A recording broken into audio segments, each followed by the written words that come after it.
मंत्र पाठ। ओम सहनावतु सहनौ भुनक्तु सह वीर्यं करवावहै तेजस्विनावधीतमस्तु मा विद्विषावहै। ओम शांति शांति शांति। प्रथमावृत्ति की 421वीं कक्षा, छठे अध्याय के प्रथम चतुर्थ पाद में 121 संख्या तक के सूत्र हो गए हैं। पूछना है कुछ?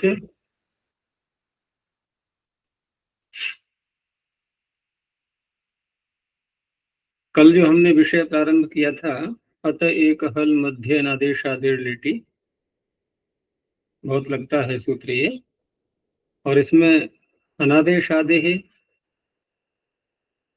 ऐसा जो कहा गया था कि आदेश आदि में नहीं होना चाहिए, अंग के किसी वर्ण के स्थान में कोई नया वर्ण और परिवर्तित होकर के नहीं होना चाहिए। अब वहां हम देखते हैं तो दो स्थल ऐसे आते हैं, एक तो अभ्यासस्य के अधिकार में है, अत्र लोपोभ्यासस्य, आदि सूत्र लगते हैं। दूसरा 8वें अध्याय में भी है, कौन सा? अभ्यासे चर्चा। अभ्यासे चर्चा। अब 8वें अध्याय को यदि हम लेते हैं तो वहां पर जश और चर दो करता है ये। अभ्यासे चर च, ऊपर झला मारा है ना, तो चर च से क्या लेंगे? जश। जश भी ले लेंगे। तो झलों के स्थान में जश होगा या चर होगा, दो में से जो भी संभव होगा वो हो जाएगा। लेकिन वो तो त्रिपादी के सूत्र हैं, वो तो सिद्ध हो जाने चाहिए यहाँ पर। तो अब क्या कहें? यदि ये कहेंगे सिद्ध हो करेंगे तो ये सूत्र निरर्थक हो जाएगा। तो निरर्थक इसलिए नहीं होगा कि पोष्टु आदि जो सूत्र हैं वो तो सिद्ध रहेंगे, उनके लिए सार्थक हो जाएगा। प्रश्न समझ में आ गया? उनके लिए सार्थक हो जाएगा। अभ्यासी चर्च जहां लगेगा वो असिद्ध हो जाएगा, तो उसको हम फिर आदेश आदि नहीं बोलेंगे, वो अनादेश आदि ही तो कहलाएगा। वो अनादेश आदि ही तो कहलाएगा फिर वो। उसके लगने के बाद भी हमने उसको असिद्ध मान लिया अभ्यासी चर्चा सूत्र को, तो इस सूत्र की दृष्टि में तो यही रहेगा ना कि हाँ कुछ भी नहीं हुआ, यहाँ पर कोई भी आदेश नहीं हुआ है, यानी अनादेश आदि ही रहा। अनादेश आदि रहा तो फिर ये अपना कार्य करेगा, अभ्यास का लोप करना और एकार करना। ठीक है ना? तो जैसे हम फल धातु ले लें या भज धातु ले लें, तो यहाँ पर अभ्यास में आदेश करने के लिए हम अत्र लोपोभ्यासस्य के प्रकरण का तो कोई सूत्र लेंगे नहीं, वही तो लगाएंगे हम अभ्यास चर्चा। वही फल में फ को प करेंगे और फल भज में भ को ब करेंगे। तो इस सूत्र की दृष्टि में आता है, एक हल मध्य सूत्र की दृष्टि में वो आदेश आदि रहा कि अनादेश आदि रहा? अनादेश आदि ही कहलाएगा।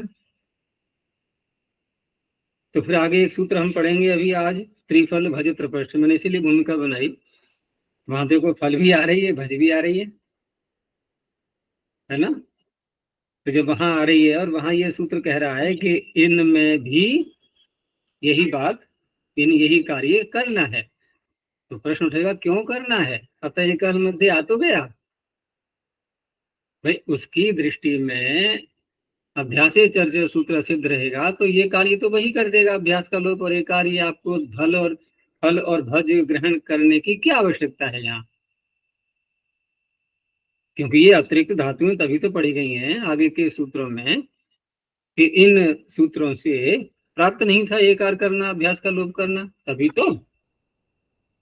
तो वहां फल और भज का पढ़ना क्या सिद्ध करता है? कि अत एक हल मध्य सूत्र की दृष्टि में अभ्यास चर्चा सूत्र सिद्ध ही रहता है। बस ये निष्कर्ष निकालना था।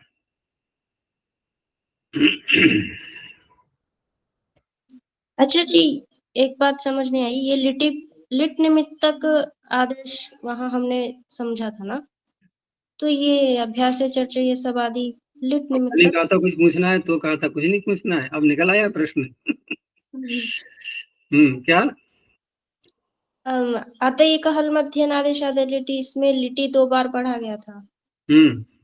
तो प्रथम तो जो आदेश हुआ है आदि में, वो लिट निमित्तक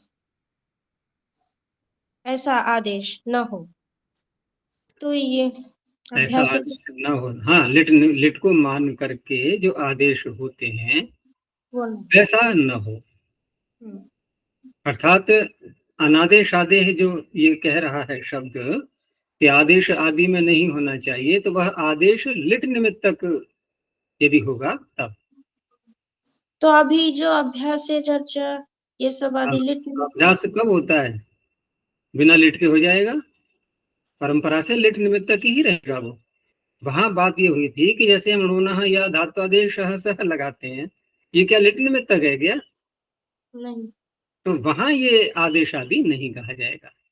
हमने नकार को नकार कर लिया तो हम ऐसे नहीं बोलेंगे कि वहां जो रूप चलाते हैं कि ननाम नेमतु नेम, तो वहां हम कहें कि आप कैसे लगा रहे हो, ये तो णा को न कर दिया है हमने, आदेश आदि हो गया, ये तो अनादेश आदि कहाँ रहा। तो कहा जाएगा कि ये लिट निमित्तक नहीं था, तो पड़ गई लिट की आवश्यकता। नहीं आया समझ में?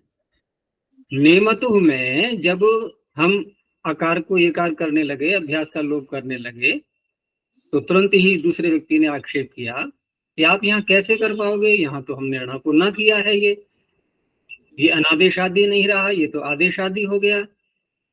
तब उसको उत्तर दिया जाएगा ये जो णकार को नकार हुआ है ये लिट निमित्तक नहीं है। ठीक है ना?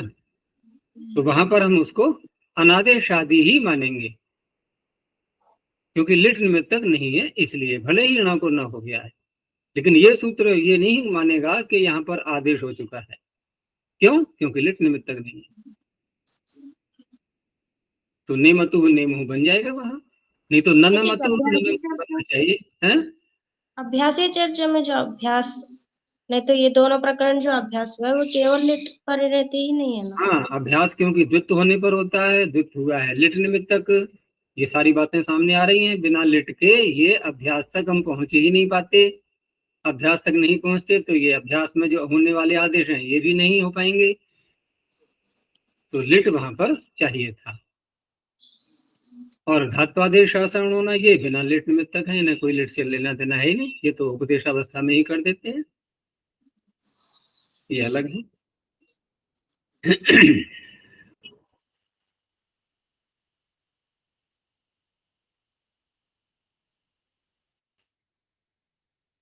और एक चीज है कि जैसे हम पच धातु को ही ले लें तो पपाचे पेचतु पेचुहु, तो हम कहते हैं देखो यहाँ पर आदेश आदि नहीं है, ये अनादेश आदि है।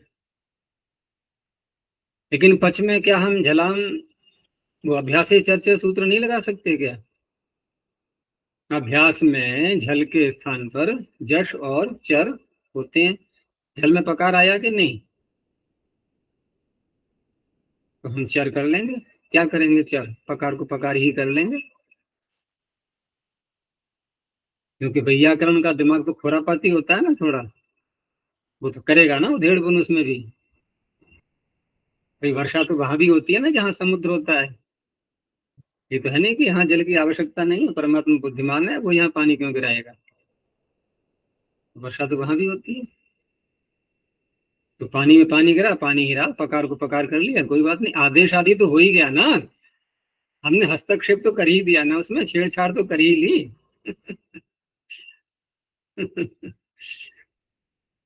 तो उस अवस्था में उसको अनादेश यानी कि आदेश आदि नहीं माना जाता है। अगर रूपाभेद है तो, रूप में अभेद है तो। अब ये पता कैसे लगेगा? क्योंकि हर बात के लिए तो कोई ना कोई हेतु चाहिए। कोई संकेतक भी तो हो उसको बताने वाला कि हाँ ऐसा हम नहीं मानेंगे। तो वहां भी देखो आगे जब निषेध आएगा इसमें, तो वहां सूत्र आएगा, निषेध कहाँ से प्रारंभ होता है, न शस दद वादी गुणाना। तो दद को ले लो, अभ्यास चर्चा से हम द को द करेंगे कि नहीं? अभ्यास चर्चा से जैसे प को प किया तो द को द नहीं कर सकते। तो ये आदेश आदि हुआ कि अनादेश आदि हुआ? ये तो आदेश आदि हो गया। आदेश आदि हो गया तो फिर अतः कल मध्य से प्राप्ति ही कब है जो हम निषेध कर रहे हैं? तो निषेध ये बता रहा है कि अगर रूपा भेद है तो उसको अनादेश आदि ही माना जाएगा। तो ये सारी बातें थी। तो अब आगे के सूत्र अधिक समझ में आएंगे।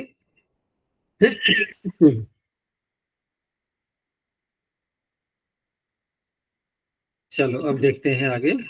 तो त्रिफल भज प्रपश्च। अब पिछले दो सूत्र तो स्पष्ट हो ही गए। अब अन्य जो सूत्र आ रहे हैं विधान करने वाले, अभ्यास का लोप करना, एकार करना, ये तभी तो सार्थक होंगे जब पिछले सूत्रों से प्राप्ति नहीं थी। कहीं विकल्प के लिए आएंगे सूत्र, कहीं प्राप्ति के लिए। तो त्रिफल भज त्रपः षष्ठी वचनांतम च व्यपदम।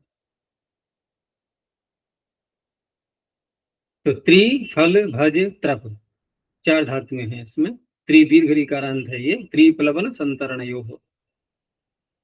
तो त्रिफल भज त्रप इत्येतेषाम् अंगानाम् अकारस्य स्थाने एकारादेशो भवति।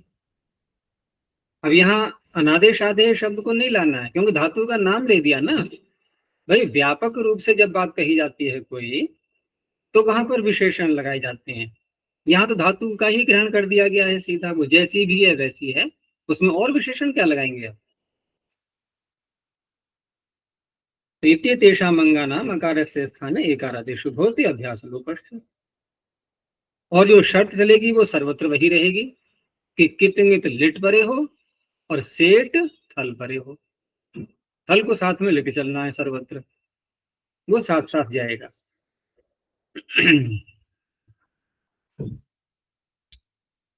अब यहाँ देखो जैसे त्रि धातु का है, तो त्रि में क्योंकि त्रि दीर्घ ऋकारांत है ये। अब यहाँ पर जब हम लिट लकार लाएंगे तो ये तो स्पष्ट है कि उदाहरण हमेशा अतुस उस, अथुस अ और व म इन्हीं के आने हैं, और थल का आएगा क्योंकि कित लिट लेना है ना सर्वत्र, और थल को तो अलग से विधान कर ही दिया गया है, वो भी साथ में लेना है। तो उदाहरण कहाँ से प्रारंभ करेंगे हम? अतुस से। अब अतुस जब आया तो त्रि को गुण तो हो नहीं पाएगा क्योंकि अतुस कित है, लेकिन इसका सूत्र गुण करने का अलग से है। दीर्घ ऋकारांतों में जहाँ गुण करने का सूत्र है वो है ऋक्षति रीताम। रीताम रीत पढ़ा हुआ है वहां,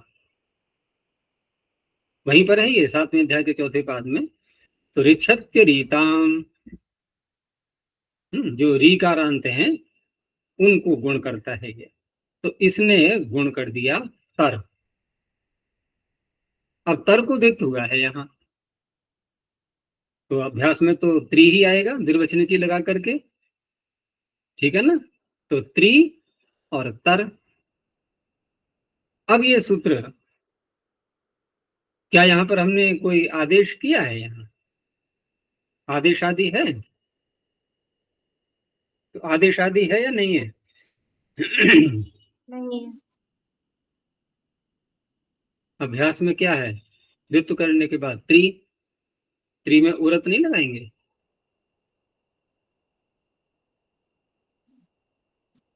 त्रि में आदि है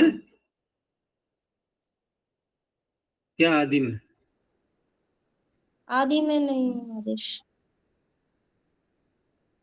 आदि में क्या नहीं है? आदेश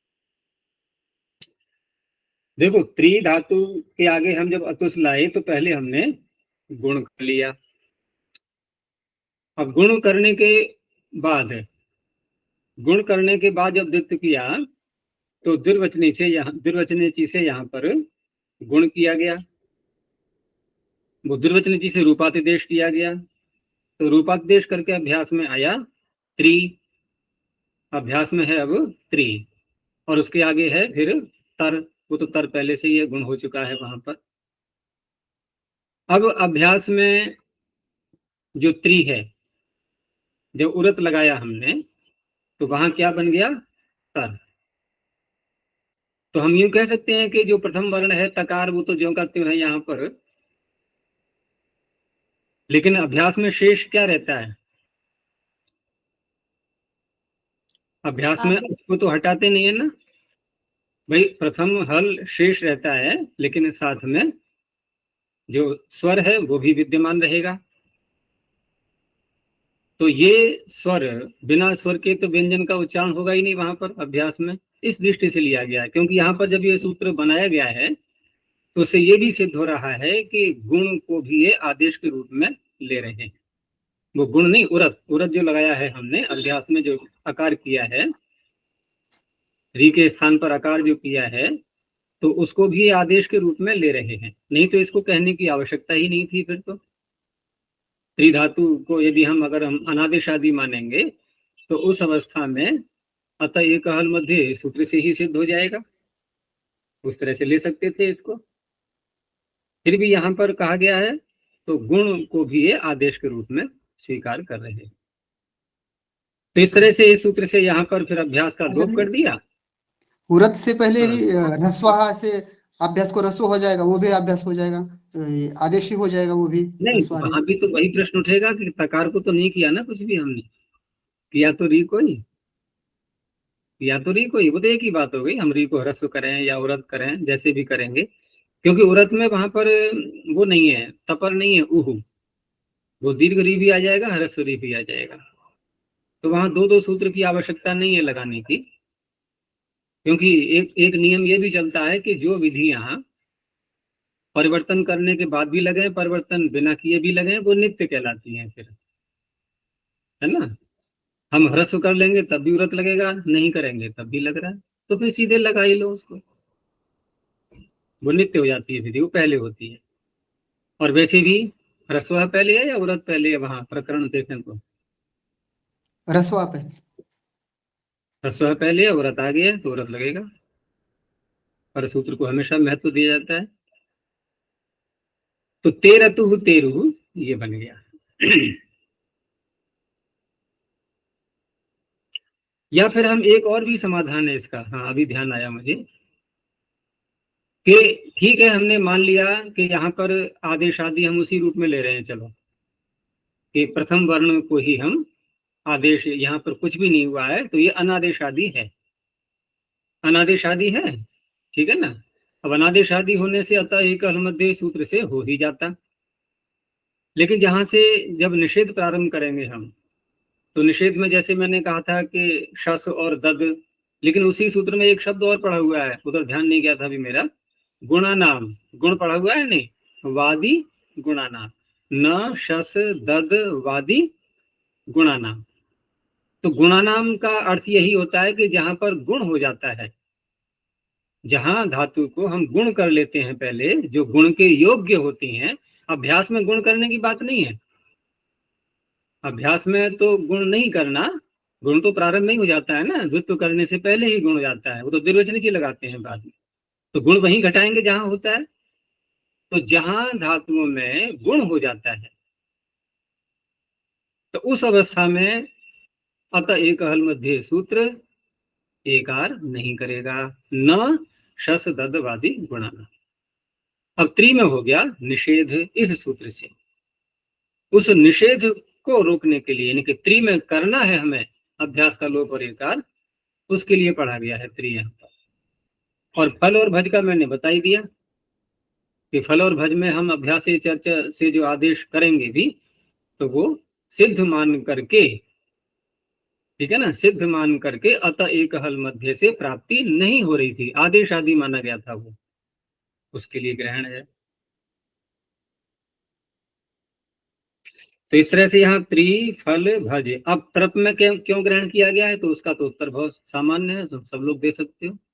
क्यों कहा गया तरप का ग्रहण, यहाँ क्यों किया गया। एक हल, हाँ, इसमें असहाय नहीं है, एक एक तरफ दो आ रहे हैं हल, तकार और रेफ, दूसरी ओर केवल पकार है। और वहां बात क्या थी?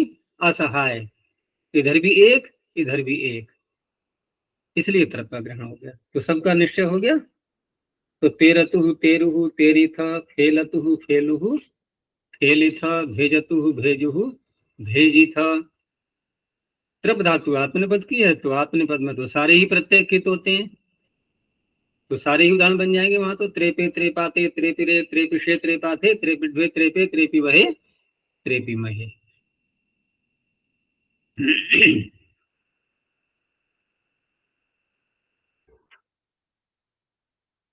चलो आगे देखो, अब स्वयं समझ जाओगे कि क्यों ग्रहण किया गया। तो राधो हिंसायाम, राधः षष्ठी क्वचनांतम, हिंसायाम सप्तम सप्तम में क्वचनांतम। राध धातु धातु पाठ में किस अर्थ में पड़ी है? राध साध संसिद्ध। तो ये हिंसा कहाँ से ले आए? हिंसा तो कहाँ संसिद्धि और कहाँ हिंसा, कितना विपरीत अर्थ हो रहा है देखो ना। बहुत अच्छी प्रकार से सिद्ध हो जाना, और इधर क्या है? हिंसा।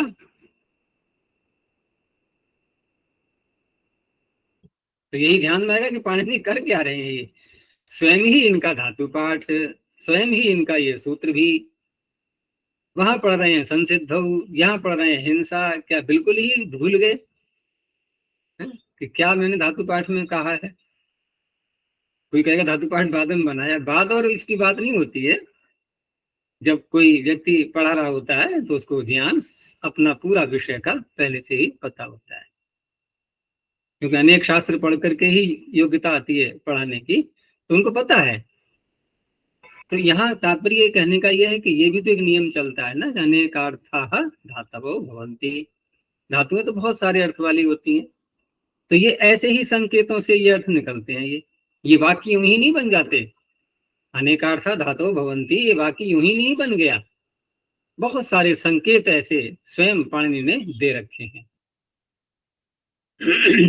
तो हिंसा अर्थ में भी इसका प्रयोग होता है, उसी अर्थ में लेना है। तो राधः अंगस्य, अब ऊपर से अनुवृत्ति किसकी आ रही थी?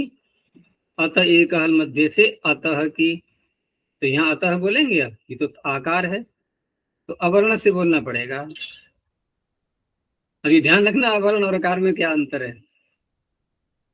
क्यों देव, क्या अंतर है अवर्ण में और आकार में? नहीं समझ में आ रहा है। अवर्ण और आकार, इनमें क्या अंतर है?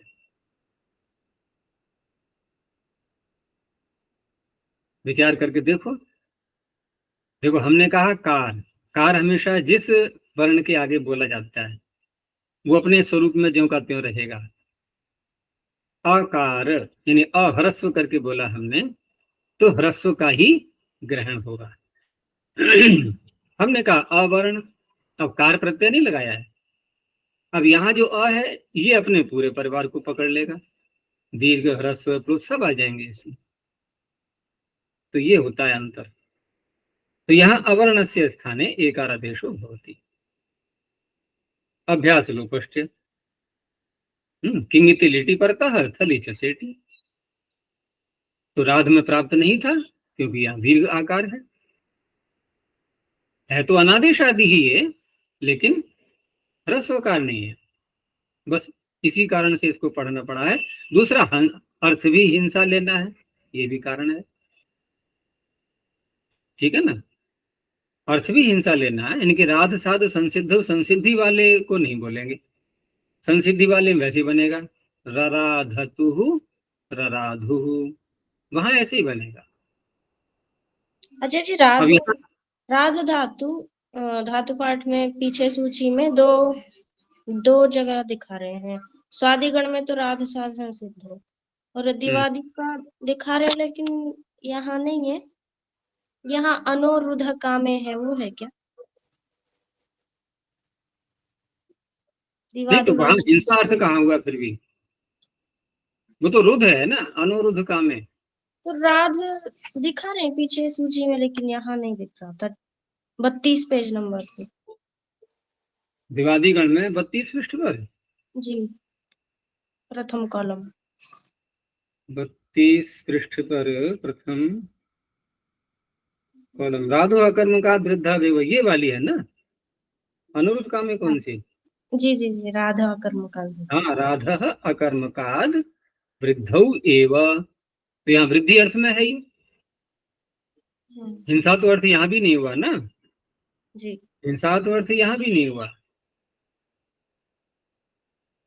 ऐसे ही इसी कॉलम में, इसी में जो है, इसी पृष्ठ पर दूसरे कॉलम में एक धातु है शिधुसन राधव।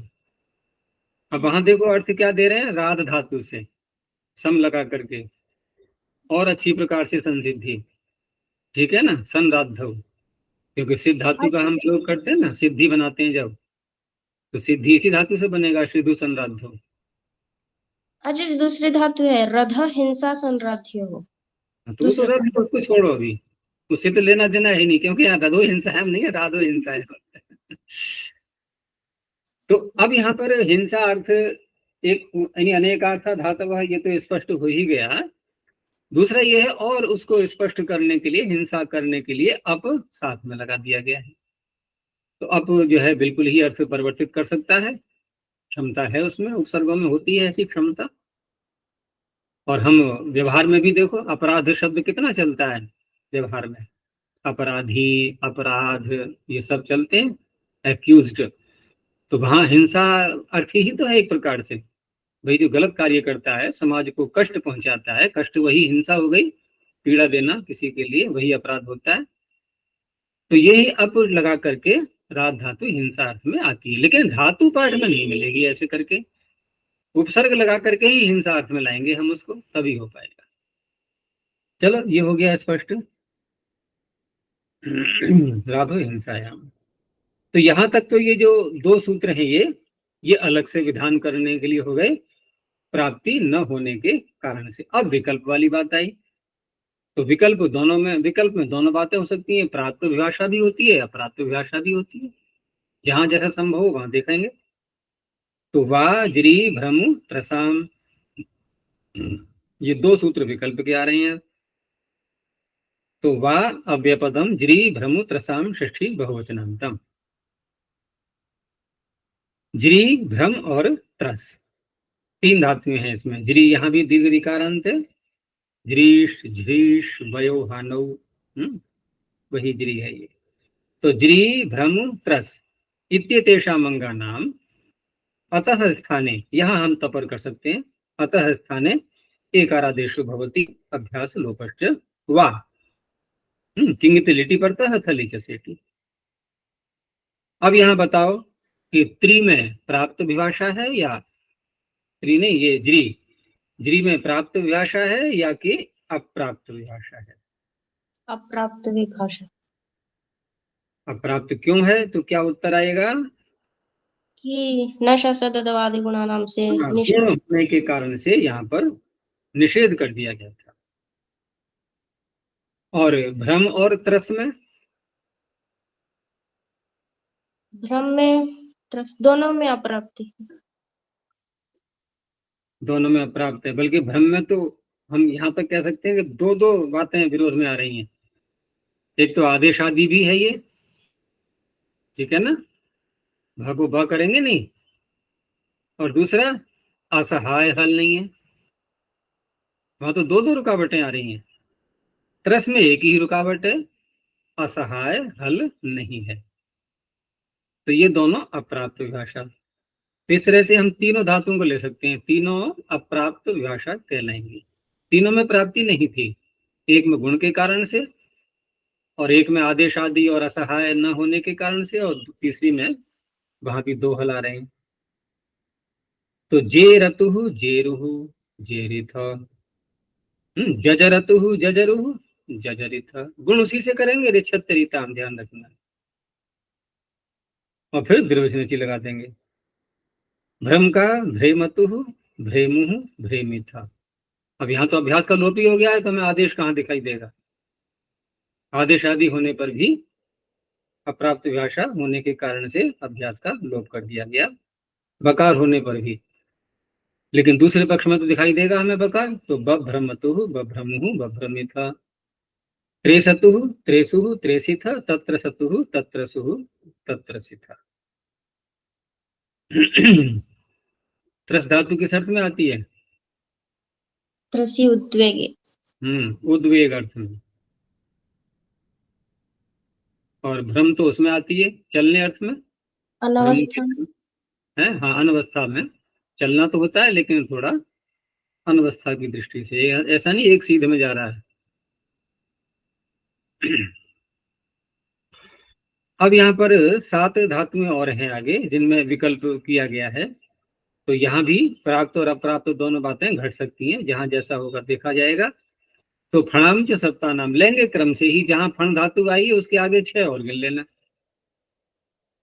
यहाँ वैसा नहीं है जक्ष इत्यादि षट करके हम 7 गिने कि 6 सूत्र में षट कहा गया, एक जक्ष भी, क्योंकि वहां पर सूत्र की रचना और प्रकार से है, जक्ष इति कह करके। यहाँ इति इति कुछ नहीं है, सप्ताह नाम ही फणाम शब्द दोनों में एक ही व्यक्ति आ रही है, और फणाम में भी बहुवचन आया है इसीलिए, क्योंकि सप्ताह नाम के साथ में जोड़ेंगे इसको। तो फणाम षष्ठी बहुवचनांतम च विपदम सप्ताह नाम षष्ठी बहुवचनांतम। तो फणादीनाम सप्तानाम धातु नाम अवर्ण से स्थाने। अब यहाँ अवर्ण इसलिए कहा है कि इसमें कहीं तो आकार है कहीं आकार है, तो एक सामान्य शब्द बोल दिया अवर्ण। अवर्ण से स्थाने वा एकारादेशो भवति अभ्यास लोपश्च लिटि किंगिति परतः थली च सेटि। अब ये तो आदेश आदि हो गई, अगोपा हो गया ना, तो अप्राप्त भाषा हो गई यहाँ पर। फेणतुः फेणुः फेणिथ। तो ये धातु फण, ये कहाँ से प्रारंभ करेंगे हम? ये भुआदिगण में है ना। फणगतौ, हाँ जी। हाँ, फणगतौ से प्रारंभ करेंगे। कौन से पृष्ठ पर है ये? 17 दूसरे कॉलम। हाँ, दूसरे कॉलम में 17 पृष्ठ पर।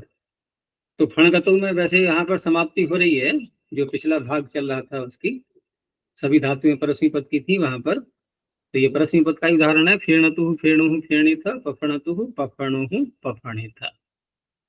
आगे फिर अलग से एक धातु और पढ़ी थी, उसमें राजरी दीप्तो, बहुत प्रसिद्ध धातु है ये भी परस्मी पद की ही थी। इसमें आकार था, तो ये भी अप्राप्त भाषा कहलाएगी। तो रेजतुः रेजुः रेजिथ, उसी आकार को ही एकार हो गया, अभ्यास का लोप। और रराजतुः रराजुः रराजिथ। टोटल उदाहरण कितने बनेंगे? 3 2 2 2 6 और 1 7, 7 बनते हैं ना। तो 7 में थोड़ा थोड़ा दिखा दिया, एक हल्का दिखा दिया, 2 को दिखा दिए। आगे फिर 3 धातुएं एक साथ पढ़ी हैं, उसमें टुभ्राजरी टुभ्राश्री टुभलाश्री दीप्तौ। अब यहाँ पर तो 2 रुकावटें हैं, अप्राप्त भाषा ही कहा जाएगा, क्योंकि एक तो आदेश आदि भी हैं सारी ये, और दूसरा आकार भी है इनमें। और ये है, ये कैसी हैं? ये आत्मनिपद की हैं तीनों। तो अब इसमें आत्मनिपद के उदाहरण लेने होंगे हमें। तो भ्रेजे भ्रेजाते भ्रेजिरे बभ्राजे बभ्राजाते बभ्राजिरे। ऐसे ही भ्राश्री का भ्रेशे भ्रेशाते भ्रेशिरे बभ्राशे बभ्राशाते बभ्राशिरे। भ्लाश्री भी उसी के साथ में है, 3 इकट्ठी हैं ये। तो भलेशे भलेशाते भलेशिरे बभलाशे बभलाशाते बभलाशिरे। अब जो आगे नया वर्ग प्रारंभ हो रहा है धातुओं का, वो परस्मी पद की है उसमें। तो स्यमु स्वन ध्वन शब्दे, हमें 7 संख्या पूरी करनी है, तो कहाँ जाकर के हो रही है वो 7 संख्या पूरी? स्वन धातु तक, ध्वन रह जाएगी उसमें अलग से बची हुई। तो ये उदाहरण आएंगे परस्मी पद के। अब तो स्यम में, अब स्यम में हम क्या मानेंगे? प्राप्त विभाषा या कि अप्राप्त विभाषा? अप्राप्त। अप्राप्त, क्योंकि सकार और यकार 2 हल आ गए, एक और। ऐसे ही स्वन में भी वही बात है। तो पूरा ही सूत्र देखें तो ये अप्राप्त विभाषा वाला होगा। तो सियमतुः सियमुः सियमिथ सस्यमतुः सस्यमुः सस्यमिथ। स्वन का स्वेनतुः स्वेनुः स्वेनिथ सस्वनतुः सस्वनुः सस्वनिथ। ये शब्द अर्थ में आती हैं, स्यम स्वन ध्वन शब्दे, इसी से बनता है ध्वनि, ध्वन। तो ये अलग हो गया सूत्र। अब निषेध के, यानी कि 2 सूत्र पहले आए थे जो विकल्प वाले नहीं थे, फिर 2 विकल्प के आ गए। अब निषेध, तो निषेध का सूत्र आ गया न शस दद वादी गुणानाम। ये एक ही सूत्र है बस निषेध का, और यहाँ पर आकर के ये प्रकरण भी इनका समाप्त हो रहा है। ये अंतिम सूत्र है इस प्रकरण का। तो न अव्यपदम शस दद वादी गुणानाम षष्ठी बहुवचनांतम। वादी, वादी का तात्पर्य वद धातु णित प्रत्यय करके वैसा नहीं है। वादी का तात्पर्य वकारः आदिर यस्य, ऐसी धातुएं पकड़ेंगे अब जिनमें प्रारंभ में वकार आ रहा हो, उनको लिया जाएगा। और गुणानाम, गुण शब्द से यहाँ पर जिनमें गुण हो जाता है, जो गुण के योग्य हैं, ऐसी धातुएं। तो सर्वत्र प्राप्ति है इसीलिए निषेध है। तो प्राप्ति कैसे होगी? तो यहाँ शस में तो इसलिए प्राप्ति है क्योंकि अनादेश आदि है ये, है। दद भी ऐसी ही है, ये भी अनादेश आदि है, ठीक है ना। तो अतः एक हल मध्य से प्राप्ति थी यहाँ पर। ऐसे ही वादी में देख लेंगे और गुण में भी।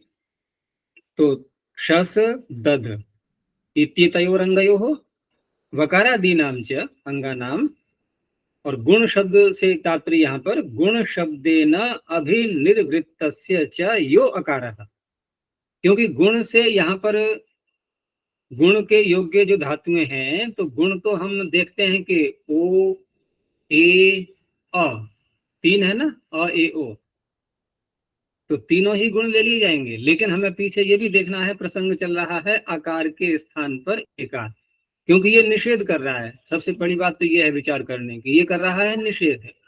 तो निषेध कहाँ होता है? प्राप्ति में।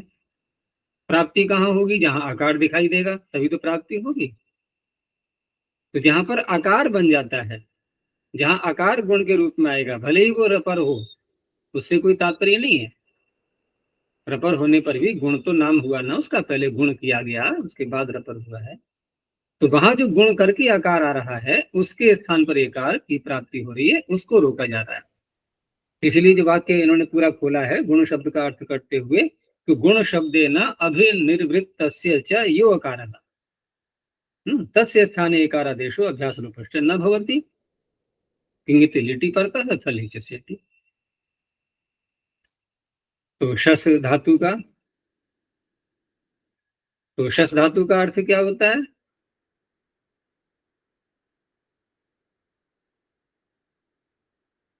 एक तो शंस धातु है ना। तो यहां है शसु हिंसायाम, वो जो शंसु है वो तो स्तुति अर्थ में आती है, वहां तो प्राप्ति ही नहीं होगी, निषेध क्यों करेंगे? क्योंकि 2 हल है एक और वहां। तो शसु हिंसायाम, इस धातु को लेना है यहाँ पर, ठीक है ना। और दत्त धातु ये देने अर्थ में आती है, दद दाने, जैसे डुदाए दाने है ना, ऐसे ही दद दाने। तो यहाँ शस का शश सतुह भी उपसर्ग लगाया गया है ये, तो शश सतुह शशसुह शशसिथ, तो अतः एक हल मध्य से प्राप्ति थी, निषेध कर दिया गया। दद दाने ये आत्मनिपद की है, तो आत्मनिपद की है तो हमें आत्मनिपद के रूप लगाने हैं लिट लकार में। तो वहां पर अनादेश आदि होने के कारण से दे दाते दे दिरे प्राप्त हो रहा था, इसने निषेध कर दिया। तो दद दे दद दाते दद दिरे। वकारादियों में हमने वम धातु को ले लिया, वो है ना टुवम, टुवम उद्गिरणे, वमन करना जिसका अर्थ होता है, तो वो भी अनादेश आदि है, वो परस्मी पद की है। तो क्या बनता अगर वो ये सूत्र निषेध न करता? तो वे में नहीं, वे मतु वे मुह परस्मी पद की है, इसने निषेध कर दिया। तो ववम मतु ववमुहु, वकार आदि का एक उदाहरण दे दिया इन्होंने, और भी मिल सकते हैं बहुत से। अब गुण का दिखाया, तो गुण में श्री, श्री धातु हिंसा अर्थ में आती है, ये श्री हिंसायाम, इसी से बनता है ये शरीर, जिस शरीर को हम लिए हुए हैं कितने कितने सालों से, सब ढो रहे हैं ना इसको। हम शरीर ढो रहे हैं या शरीर हमें ढो रहा है? अब उलझन आ गई है। अब पहले देखो कौन भारी लग रहा है किसको। क्योंकि ढोने ढोने वाले को जो ढोई जा रही है वस्तु उसके कारण से भार प्रतीत होता है ना। हम हाथ में गठरी उठाए घूम रहे हैं तो गठरी हमें ढो रही है कि हम गठरी को ढो रहे हैं? तो वहां तो कहते हैं कि हम गठरी को ढो रहे हैं, गठरी हमें थोड़ी ढो रही है। लेकिन जरा शरीर पर तो विचार करो कि हम शरीर ढो रहे हैं या शरीर हमें ढो रहा है? हैं? क्या लगता है?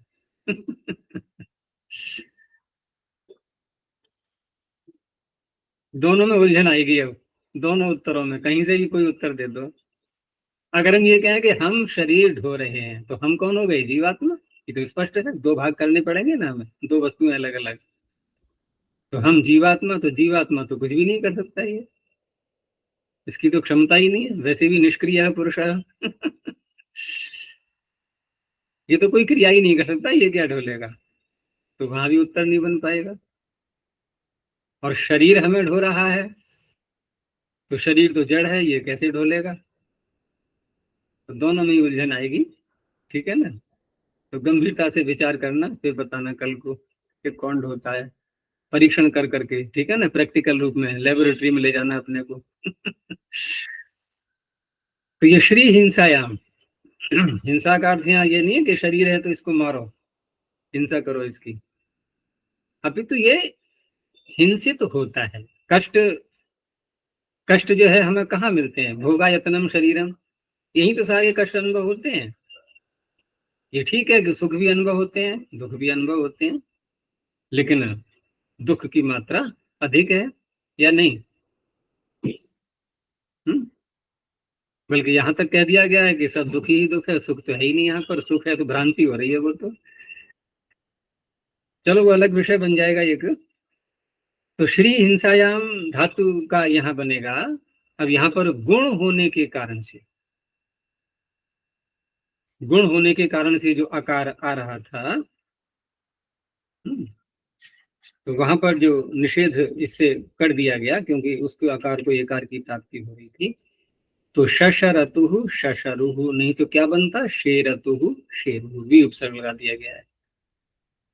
विशशरिथ। एक और लिया उदाहरण, जैसे यहां तो मैंने कहा था कि आकार, आकार को ही तो एकार की प्राप्ति होगी, लेकिन गुण लू धातु में देखो, लू में क्या है? लू में हमने गुण क्या किया है? ओ। लेकिन ओ करते ही अब आदेश भी हो गया, अंतरंग है ना, वो तो हो ही जाएगा वहां पर।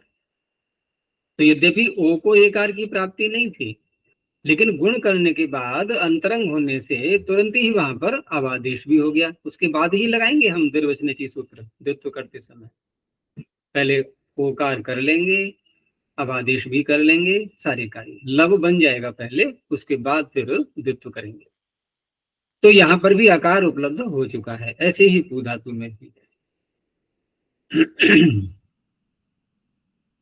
तो इसीलिए कहा गया था ना कि गुण शब्द के द्वारा, गुण शब्द से अभिनिर्वृत्त जो आकार है, यानी गुण किया फिर अवादेश किया, आकार आ गया अंतिम परिणति जाकर के। तो लूल भी था, पूप भी था, यहाँ पर निषेध कर दिया गया। अभ्यास का भी लोप नहीं हुआ, एकार भी नहीं हुआ। ये तो क्या बनता, क्या बनता रूप यहाँ पर? जरा बोलना, क्या बनेगा? देखो लू है ना, लू को गुण हुआ लो, फिर लव अवादेश हो गया, और आगे है अतुस। या कौन सा दिया उदाहरण इन्होंने? थल का दिया है।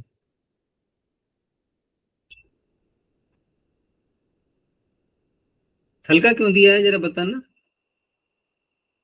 ये अतुस उसका क्यों नहीं दिया? जल्दी दौड़ाओ बुद्धि को। अतुस का उसका क्यों नहीं दिया? वहां आकार बना ही नहीं, पहली बात तो वहां गुण ही नहीं हुआ। अतुस कैसे गुण होने देगा? कित है वो तो। वहां तो उवंग आदेश हुआ है, लुलुवतुहु, लुलाव लुलुवतुहु लुलुबुहु। लेकिन जब थल आया तो गुण को अवसर मिल गया। अब तो गुण हो जाएगा ना, थल तो कित है नहीं। अब यहाँ पर और थल को इडागम भी हो चुका है, तो लो ई थ, ठीक है ना, लो ई थ, लो को अब आदेश हो गया लव ई थ। अब लव ई थ में इसने निषेध कर दिया, तो लूला भी था बन गया। लेकिन यदि ये निषेध न करता यहाँ पर गुण कह करके, तो लव ई थ, अभ्यास का तो लोप हो ही जाना था, और ल में जो अ है उसको ए हो जाना था, तो क्या बनता है लेविथ, लेविथ बनता। क्योंकि ये कल्पना करनी पड़ रही है, प्रयोग में आता नहीं, इसे देर लगी समझने में कि लेविथ बड़ा विचित्र सा लग रहा है बोलने में। ऐसे ही पू का पे भी था बन जाता, तो पूप भी था। तो थल का उदाहरण इसीलिए है क्योंकि यहीं पर गुण हो सकता है, यहीं पर आकार मिल सकता है।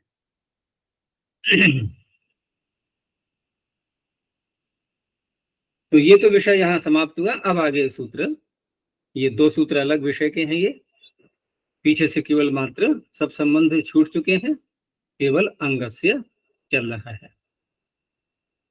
अर्वणस्त्रसावनय, अर्वण षष्ठी क्वचनांतम त्रि, ये त्रि है यहाँ पर, त्रि लुप्त प्रथमांत निर्देश।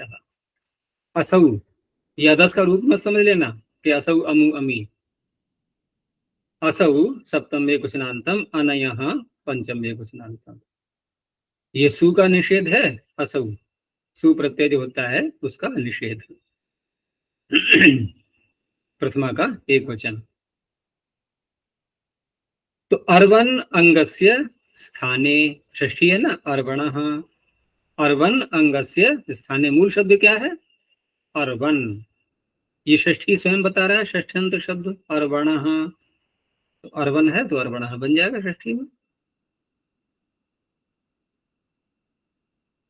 तो अर्वन इत्यस्य अंगस्य स्थाने त्रि आदेशो भवति, ठीक है ना, त्रि आदेश हो जाएगा।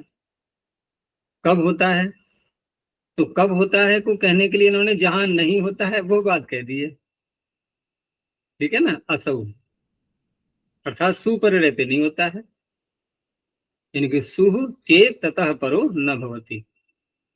तो अब क्या अर्थ निकलेगा कि अन्य जो विभक्तियां हैं उनके पर रहते हो जाता है, ठीक है ना। जब सु का निषेध कर दिया गया तो सु का निषेध करने के बाद अन्य विभक्तियां अर्थ कहां से आएगा।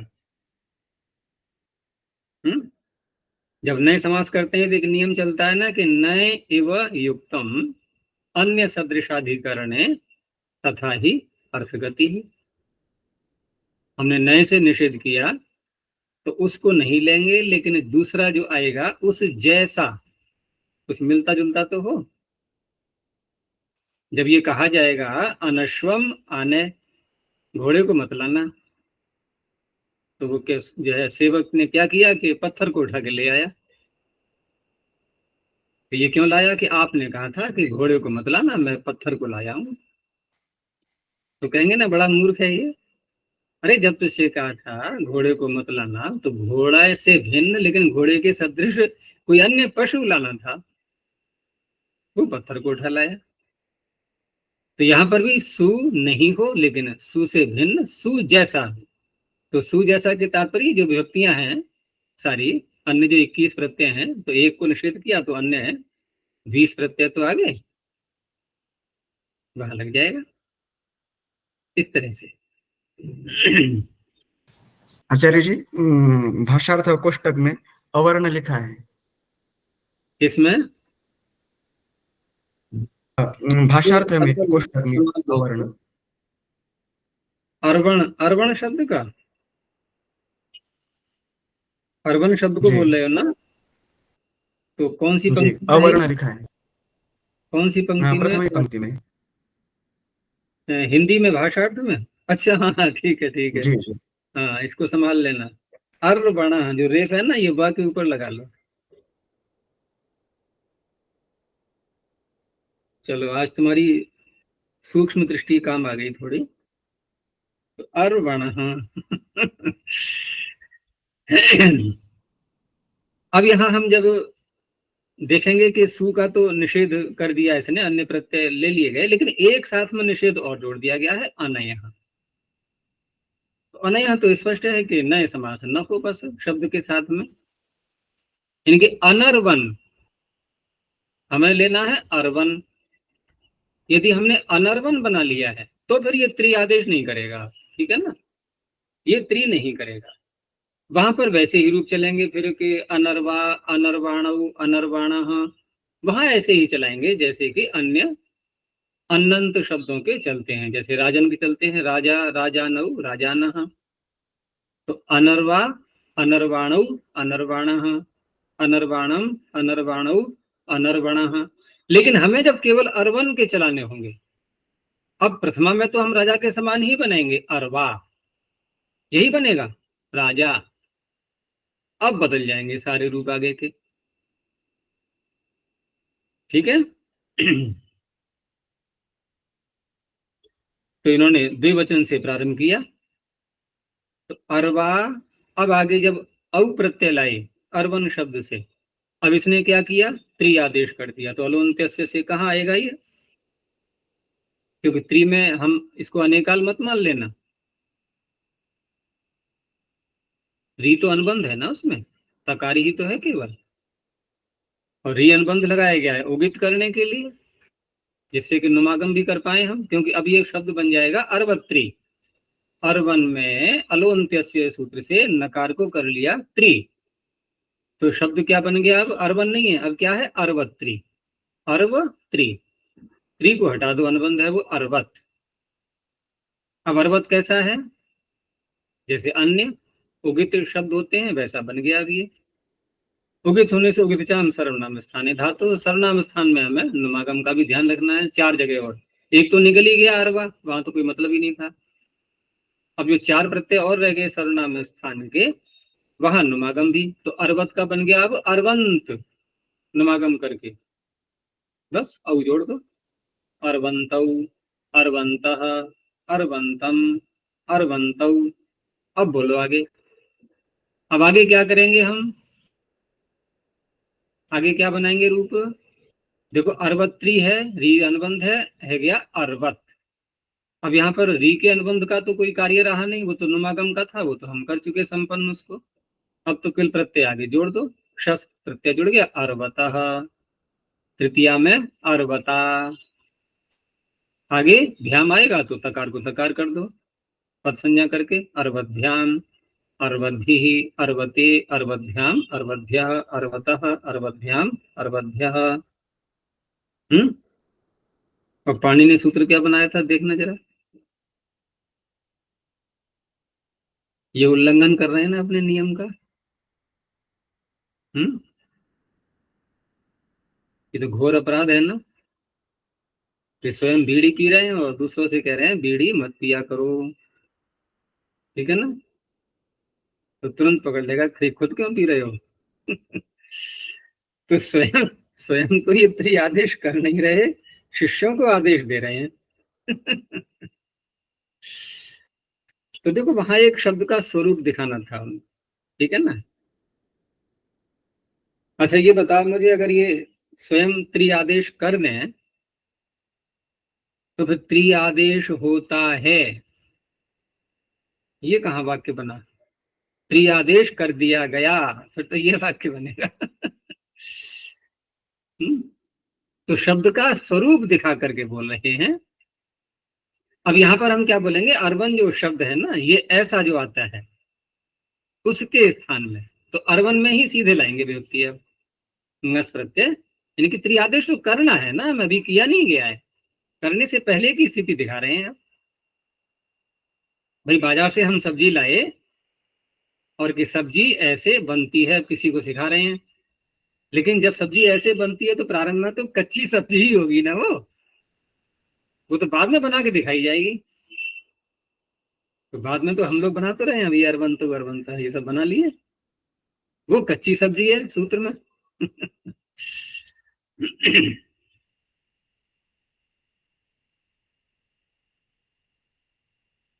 चलो ये हो गया।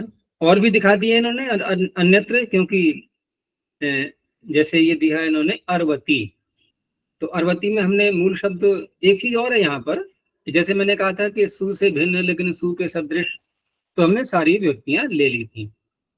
एक और भी थोड़ा सा विचारणीय बात होती है कि जब ये नए समास करके कभी निषेध किए जाते हैं तो उनमें दो प्रकार के भेद होते हैं। वो तो एक अलग विषय रहा कि नए एवं युक्तम अन्य सदृशाधिकरणे तथा ही अर्थगति ही, उससे हम सारे प्रत्यय ले लेंगे। लेकिन उन सारे प्रत्ययों में केवल इतने ही थोड़ी हैं, और भी तो हैं बहुत सारे। भाई स्वादी अगर हम पूरा ले लें तो स्वादी तो बहुत सारे प्रत्यय हैं। तो और व्यापक करने के लिए हम एक अन्य प्रकार का भी सहारा लेते हैं नए समास में। और ये व्याकरण के सूत्र में प्रायः कहा जाता है कि जब नए समास करेंगे तो प्रतिषेध दो प्रकार का कहलाता है। एक होता है प्रसज्य प्रतिषेध, ये शब्द सुने होंगे तुम लोगों ने, और दूसरा होता है पर्युदास प्रतिषेध। प्रसज्य पर्युदास में क्या होता है कि जहां जोर दे करके निषेध करना होता है, जैसे किसी लोहे को ठोकना हो तो लोहे को पकड़ेंगे ना पहले, तब ऊपर से प्रहार करेंगे। अगर सुई में धागा डालना हो तो क्या करेंगे, पहले सुई को पकड़ेंगे ना हाथ में, कि सुई है नहीं कि धागा डाल दो, कहां से डाल दें, सुई तो लाओ पहले। तो सुई को हाथ में पकड़ा है, प्रसज्य प्राप्ति करके सामने रख करके तब कहा कि इसमें नहीं होता है, इसे क्या कहेंगे, प्रसज्य प्रतिषेध। और एक होता है पर्युदास। तो पर्युदास में कैसे बोलेंगे कि अर्वन शब्द के स्थान पर त्रि आदेश होता है, ठीक है ना, नए नहीं हो, बात अलग हो गई। और यदि हमने ये कहा कि सु परे रहते नहीं होता है, ठीक है ना, सु परे रहते नहीं होता है, तो हमने सु का नाम लेकर के बोल दिया, ये हो गया प्रसज्य प्रतिषेध।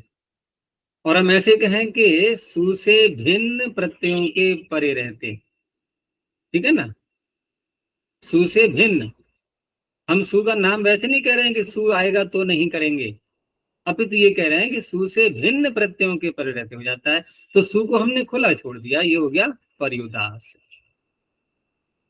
ठीक है ना। सु आएगा तो नहीं, लेकिन सु से भिन्न अन्य प्रत्यय, तो अन्य प्रत्ययों में अब हम बहुत व्यापक रूप से सारे स्वादी प्रत्यय ले सकते हैं। उसमें फिर ये अर्वती आदि जो नीप आया है यहाँ पर, तो नीप के आगे सु आएगा ना, हमने तो नीप लाते ही, नीप लाने से पहले ही बल्कि, क्योंकि नीप कब आएगा, जब उगित बनेगा। उगित कब बनेगा, जब त्रिआदेश कर चुके होंगे, तभी तो उगित बनेगा, तब उगित से नीप ला सकते हैं। उसके बाद कहीं आगे सु आएगा, तो सु से भिन्न प्रत्ययों में नी भी आ गया। इस तरह से यहाँ पर अर्वती बन जाएगा। आर्वतम, तो आर्वतम में यहाँ पर, यहाँ भी पहले अर्वत बना लिया गया, और आगे अपत्यार्थ में अर्वन नाम का कोई व्यक्ति, हमने त्रिआदेश भी कर लिया अर्वत। अब विग्रह कैसे करेंगे, अर्वतः अपत्यम इति आर्वतम, अर्वा की संतान, तो अन्य प्रत्ययों में भी हो जाएगा। अब ठीक ऐसा ही सूत्र एक आगे और आ रहा है, बस अंतर इतना है वहां बहुलम शब्द जोड़ दिया गया है। तो मघवा बहुलम, देखो यहाँ क्या था शब्द अर्वन, वहां क्या है मघवन है, दोनों में समानता कुछ है, अर्वन और मघवन, भगवन नहीं मघवन, ठीक है ना। तो यहाँ पर मघवा बहुलम, मघवा इति षष्ठी अर्थे प्रथमा, क्योंकि पीछे तो अर्वणा में षष्ठी दे दी गई थी, अब यहाँ षष्ठी नहीं दिखाई दे रही, लेकिन अर्थ वैसा ही रखना है हमें षष्ठी का ही, तो षष्ठी के अर्थ में प्रथमा मान ली गई है। उसका क्या बनता प्रथमा में, अरवा बनता वहां पर, तो जैसे वहां अरवा बन रहा था प्रथमा में, यहाँ बन गया मघवन का मघवा, लेकिन वो प्रथमा षष्ठी के अर्थ में है, ये बहुलम प्रथमा ही कुछ नाम। तो मघवन इत्येतस्य बिल्कुल वैसा ही अर्थ होगा, मघवन इत्येतस्य अंगस्य त्रिआदेशो भवति बहुलम, बहुल करके। अब यहाँ पर ये सु आदि वाला कोई बंधन या नए समास न हो, ऐसा कुछ भी नहीं है, तो बहुल कह दिया गया है, कहीं होता है कहीं नहीं होता है, जैसा जहां प्रयोग मिल जाए वैसा ले सकते हैं। अब यदि नहीं करेंगे तब तो राजन के समान रूप चली जाने हैं, मघवा मघवानु मघवाना मघवानम मघवानऊ। आगे बोलो। ये नहीं कर रहा हूं मैं, त्रि तब का बोल रहा हूं मैं। मघवा मघवानऊ मघवानः मघवानम मघवानऊ। आगे कहना आगे मत पूछो। तो आगे जो है ना सूत्र, अभी हम भस्य के अधिकार में जाएंगे, वहां आएगा श्व युव मघो नाम अतद्धिते। वो संप्रसारण करेगा जहां जहां भ संज्ञा होगी, और भ संज्ञा कहां से प्रारंभ हो जाती है? शस प्रत्यय से। तो वहां बनेगा मघोनः। मघवा मघवानु मघवानः मघवानम मघवानो मघोनः मघोना मघवभ्याम, नहीं, मघवभ्याम मघवभी। ये जब नहीं किया है मैंने तब का बता रहा हूँ, त्रि आदेश ऐसे करके रूप चलेंगे। और जब त्रि कर लेंगे इससे, तो त्रि में यहाँ ये तो कहा नहीं था कि सुप्रत्यय में नहीं होगा, वो तो सर्वत्र हो ही जाना है। अब बनेगा बिल्कुल राजन के समान, वहां मघवत त्रि जैसे बना, तो त्रिरी को हटा करके हो गया मघवत। जैसे भगवत, तो भगवत के रूप कैसे चलाते हैं? देखो हमने त्रि नहीं किया था तो बना मघवा, और जब त्रि कर लेंगे तो क्या बनेगा? भगवत का क्या बनता है? भगवान। भगवान। भगवत का क्या बनता है? भगवान। तो मघवत का क्या बनेगा? मघवान। मघवान मघवंतौ मघवंतः, वही बिल्कुल भगवत के समान हो गया, क्योंकि अब शब्द बन चुका है मघवत। मघवन नहीं, ना को त्रि कर दो, अनुबंध हटा दो, मघवत। तो सारे कार्य उगित वाले नुमागम इत्यादि सब करेंगे, तो मघवान मघवंतौ मघवंतः मघवंतम मघवंतौ। अब आगे यहाँ पर हमें वो नहीं लगाना है श्व युव मघोना मतद्धिते, क्योंकि मघवन नहीं है अभी, अब शब्द है ये मघवत। तो शस में क्या बनेगा? मघवतः। और त्रि नहीं होगा तो क्या बनेगा? मघोना। बहुत अंतर पड़ गया। मघवता मघवती ये नीप का दे दिया है, माघवतम ये अपत्यार्थक अण प्रत्यय करके दिखा दिया है। दूसरे पक्ष में दिखाई दिया बहुल वचनात् न च भवति, मघवा मघवानो मघवानः मघवानम मघवानो मघोनः। मघोना ये तृतीया का हो गया है, मघोनी नीप कर दिया है, माघवनम फिर अपत्यार्थक ले लिया है। इस तरह से बनाए गए। ठीक है, तो यहीं तक रखते हैं अभी। और अब आगे नया प्रकरण भस्य भ संज्ञा का प्रारंभ होगा, जो कि पाद के अंत तक जाएगा। प्रणव ध्वनि। ओ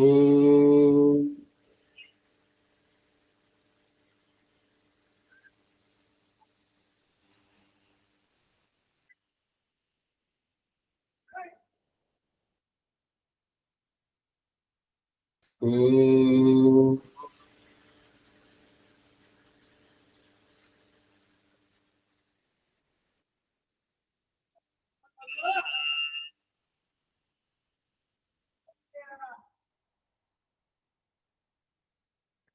ओ